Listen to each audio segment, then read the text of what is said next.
though comedy and drama provided the warm family memories of those golden years, the dramatic punctuation that underscored our lives and helped to change the course of destiny came from the news bureaus of radio. To take you through those years in a kaleidoscopic living history, I've asked a friend of mine whose voice has been a welcome visitor into millions of American homes to take over. Frank Knight has been the voice of the Longines Symphonette for over 3 decades. And before that, his special vantage point as chief announcer for the Mutual Broadcasting System's flagship station, WOR in New York City, makes him uniquely qualified to recall with us the momentous and some not-so-momentous moments in history. Frank, it's nice to be with you again. Thank you, Jack. Listening to those great memories of radio brought back the names of so many of my friends that it's hard to know where to begin. Radio recognized its obligations very early. In 1920, station KDKA, Pittsburgh, Pennsylvania, broadcast presidential election returns for the very first time in history. It is now apparent that the Republican ticket of Harding and Coolidge is running well ahead of Cox and Roosevelt. At the present time, Harding has collected more than 16 million votes against some 9 million for the Democrats. We'll give you the state vote in just a moment. But first, we'd like to ask you to let us know if this broadcast is reaching you. Please drop us a card, address station KDKA, Westinghouse, East Pittsburgh, Pennsylvania. The first transcontinental radio network broadcast was of a Rose Bowl game in January of 1927.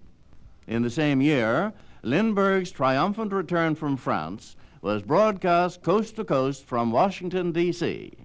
The President of the United States, Calvin Coolidge, introduced Lindy to Congress. As President of the United States, I bestow the Distinguished Flying Cross upon Colonel Charles A. Lindberg.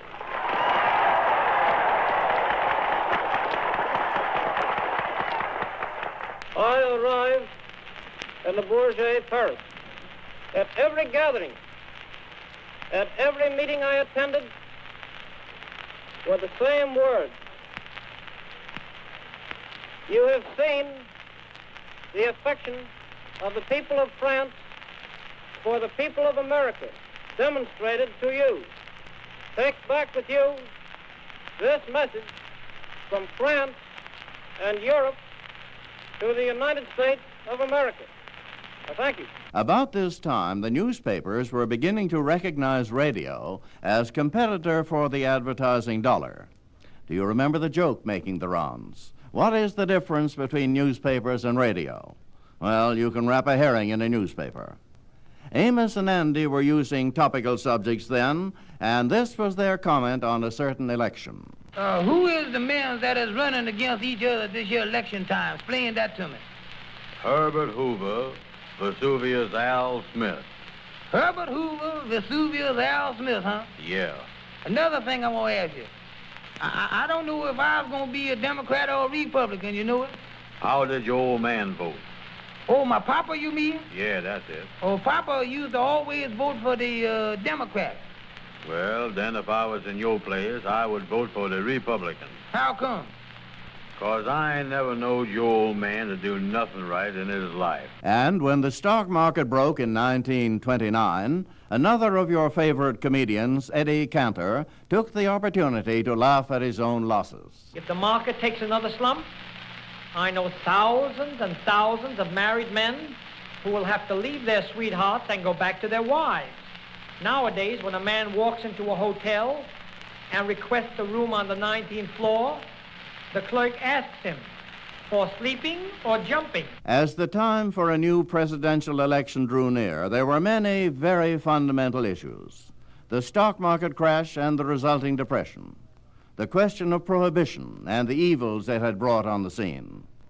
One of the greatest orators of his time, legendary in his pursuit of sin, fanatic in his determination that prohibition should remain the law of the land, was ex-baseball player Billy Sunday. The return of the saloon would mean the overthrow of civilization in our land. It was because I didn't want our boys to die drunkards that I fought and fight. I'm going to live long enough to see America so dry you'll have to prime a man before he can spit. And I'll fight the saloon from Hawaii to Hoboken. And I'll kick it as long as I've got a foot. And I'll fight it, punch it as long as I have a fist. I'll butt it as long as I have a head. I'll bite it as long as I have a tooth. And when I'm old and fistless and footless and toothless, I'll gum it till I go home to glory and it goes home to perdition.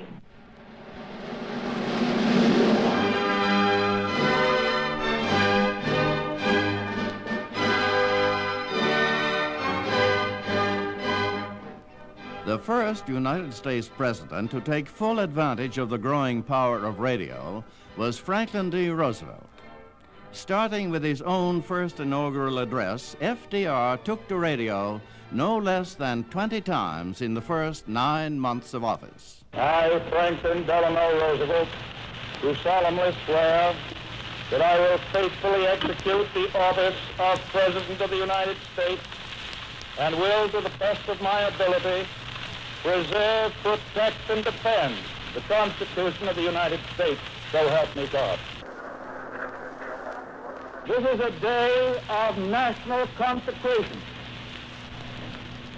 and I am certain that on this day my fellow Americans expect that on my induction into the presidency, I will address them with a candor and a decision which the present situation of our people impels.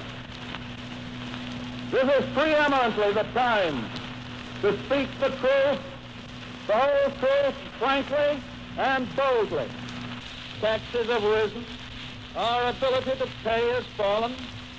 Government of all kinds is faced by serious curtailment of income. The means of exchange are frozen in the currents of trade. The withered leaves of industrial enterprise lie on every side. Farmers find no market for their produce, and the savings of many years in thousands of families are gone. More important, a host of unemployed citizens face the grim problem of existence, and an equally great number toil with little return. Only a foolish optimist can deny the dark realities of the moment. So first of all, let me assert my firm belief that the only thing we have to fear is fear itself. As FDR turned his strength towards solving our domestic problems, the rumble of trouble began in Europe.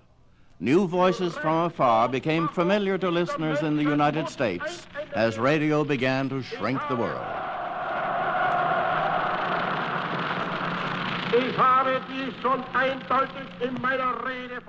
Against the background of disturbance in Europe, a thoughtful radio voice warned the United States to watch the East. In 1935, Edwin C. Hill, a crack NBC commentator, had this to say. Still another of those useless, troublemaking naval armament reduction conferences gets underway in London with prospects already darker than your cellar at midnight. Good old Uncle Sam, always hopeful, tells Great Britain and Japan that he would like to welcome a 20% naval cut. John Bull shuts up like the clam of commerce. With Hitler building up a navy for Germany and Mussolini on the warpath, doesn't suit him at all. But Japan speaks out with an emphatic no. As an American, I admire the idealism and good faith of our government, but sometimes I do wish that our beloved Uncle Sam would stay at home and mind his own business. Someday, we may get our fingers burned. Mind our own business, speak softly, carry a big stick, and keep an eye on Japan as far as this side of the Pacific is concerned. Clyde Pangborn, famous flying man, testifies before a congressional committee that, in his opinion, America is threatened by only one enemy, and that enemy is Japan. He testifies that Japan has perfected man-operated aerial torpedoes in which the plane and the bomb are one, an instrument deadlier than any known weapon, certain to bring death to the operator. Yet thousands of Japanese, says Pangborn, have already volunteered for the honor of dying as pilots of these infernal weapons of infernal modern warfare. 1935 also saw Case Closed written on the official records of the famed Lindberg kidnapping case, 3 years after Lindy's infant son was kidnapped and killed. The National Broadcasting Company presents a special bulletin from the Press Radio News. Trenton, New Jersey. Bruno Richard Hauptman was electrocuted at 8:47 tonight for the murder of the Lindberg baby. This bulletin is from the Press Radio Bureau. This is the National Broadcasting Company.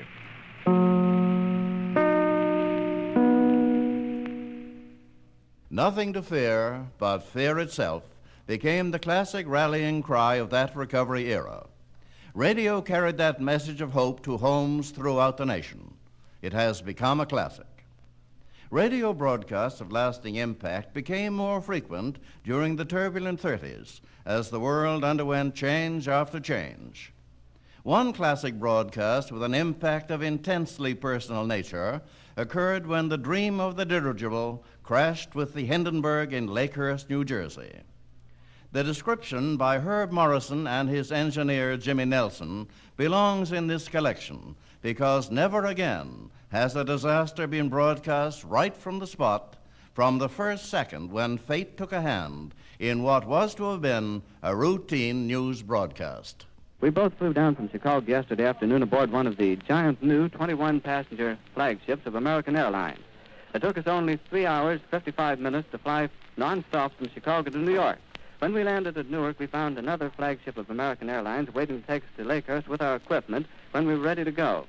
And incidentally, American Airlines is the only airline in the United States which makes connections with the Hindenburg. The Hindenburg left Frankfurt, Germany, Tuesday evening rather, at 7:30 their time. And for better than 2.5 days, they've been speeding through the skies over miles and miles of water here to America. Now they're coming in to make a landing of the Zeppelin. I'm going to step out here and cover it from the outside. So as I move out, we'll just stand by a second. Well, here it comes, ladies and gentlemen. We're out now outside of the hangar, and what a great sight it is. A thrilling one. It's a marvelous sight. It's coming down out of the sky, pointed directly towards us and toward the mooring mast. The mighty diesel motors just roared, their propellers biting into the air and throwing it back into a gale-like whirlpool. No wonder this great floating palace can travel through the air at such a speed with these powerful motors behind it. Now, a field that we thought active when we first arrived has turned into a moving mass of cooperative action. The landing crews have rushed to their posts and spots, and orders are being passed along, and last-minute preparations are being completed for the moment we have waited for so long.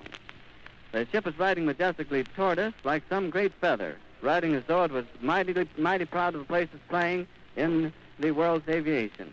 The ship is no doubt bustling with activity, as we can see. Orders are shouted to the crew. The passengers are probably lining the windows, looking down at the field ahead of them, getting their glimpse of the mooring mast. It's practically standing still now. They've dropped ropes out of the nose of the ship, and it's been taken a hold of down on the field by a number of men. It's starting to rain again. The rain had slacked up a little bit. The back motors of the ship are just holding it just enough to keep it from... It bursts into flames. Get it started. It's crashing. It's crashing terrible. Oh, my, get out of the way, please. It's bursting into flames, and it's falling on the mooring mast and all the folks between it. This is terrible. This is one of the worst catastrophes in the world. Oh, it's flaking 400 or 500 feet into the sky, and it's a terrific crash, ladies and gentlemen. The smoke and the flames now, and the frame is crashing to the ground, not quite to the mooring mast. All the humanity and all the passengers screaming around here. I can't talk to people whose friends are on there. I can't talk, ladies and gentlemen. Honest, it's just laying there a mass of smoking wreckage. And everybody can't hardly breathe and talk and screaming. Lady, I'm sorry. Honestly, I can hardly breathe. I'm going to step inside where I cannot see it. Charlie, that's terrible. Listen, folks, I'm going to have to stop for a minute because I've lost my voice. This is the worst thing I've ever witnessed.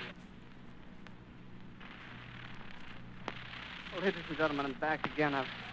I've sort of recovered from the terrific explosion and the terrific crash that occurred just as it was being pulled down to the mooring mast.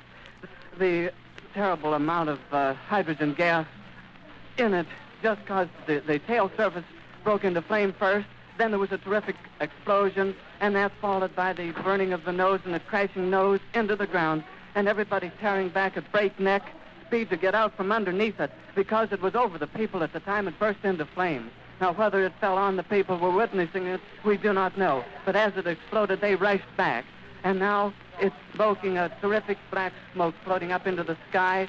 The flames are still leaping maybe 30, 40 feet from the ground, the entire 811 feet length of it. They're frantically calling for ambulances and things. The wires are being humming with activity, and I've lost my breath several times during this exciting moment here. Will you pardon me just a moment? I'm not going to stop talking. I'm just going to swallow several times until I can keep on. I should imagine that the nose is not more than 500 feet or maybe 700 feet from the mooring mast. They had dropped 2 ropes, and whether or not some spark or something set it on fire, we don't know, or whether something pulled loose on the inside of the ship, causing a spark and causing it to explode in the tail surface. But everything crashed to the ground, and there's not a possible chance of anybody being saved. I wish I could stop in just a moment and see if I can get my breath again. And Charlie, if you'll fade it out just a minute, I'll come back with more description, ladies and gentlemen. Ladies and gentlemen, I'm back again. I raced down to the burning ship, and just as I walked up to the ship, climbed over the picket lines, I met a man coming out, dazed. He couldn't find his way. I grabbed a hold of him. It's Philip Mangone, A-N-G-O-N-E, of New York. Philip Mangone. He's burned terribly in the hands, and he's burned terribly in the face. His eyebrows and all his hair is burned off, but he's walking and talking plainly and distinctly, and he told me he jumped. He jumped with other passengers. Now, there's a Mr. Spay. It sounds like Spay. We're not sure of it. And he also got out. Now, it is my sincere hope the majority of the passengers jumped when it came close to the ground, according to what Mr. Mangone told me. He says, thank God he jumped, and we say thank God for him also.